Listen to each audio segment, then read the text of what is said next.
હાલ ને ભાઈ કઈક નાસ્તો કરવા આઈલા જાય. હાલ કરતા હોય પણ મારી પાસે પૈસા નથી ભાઈ. અરે ઉપાધિ શું કરે ભાઈ, હું આવડો બધો હાઈ રહ્યો ને. તો હાલ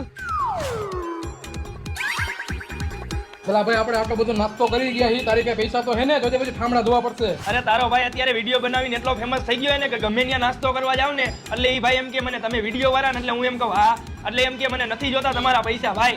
તો સારું કહેવાય ભાઈ, વગર પૈસે મોજ કરવાની તમારે તો. અરે ભાઈ મારા ખીચામાં અત્યારે એક રૂપિયો નથી. હમણાં હું ત્યાં જઈને એમ કહીશ ને કે લાવો ભાઈ બિલ, એટલે એ ભાઈ એમ કહીશે તમે ઓલા વિડીયો બનાવો ઈ ને નથી જોતું તમારું બિલ. હાલ લાવો ભાઈ બિલ. એટલે ભાઈ નાસ્તાના થોડા બિલ બનાવવાના હોય. જોયું ને ભાઈ? વાહ ભાઈ વાહ, તારો બાકી માર્કેટમાં હાલે હે હો. પણ એટલે ભાઈ આ બિલ નો લખવાના હોય, નાસ્તો કર્યા એના 420 રૂપિયા લાવો. અરે ભાઈ તમે મને ઓળખો, હું ઓલો વિડીયો બનાવું ને ઈ હોઉં. અરે ભાઈ તું જી બનાવતો હોય તું પેલા પૈસા દે ને અહીંયા. દે ભાઈ પૈસા આવે. તને ખબર તો હે મેં હમણાં તને કીધું કે મારી પાસે એક રૂપિયો નથી. તો હાલ હવે.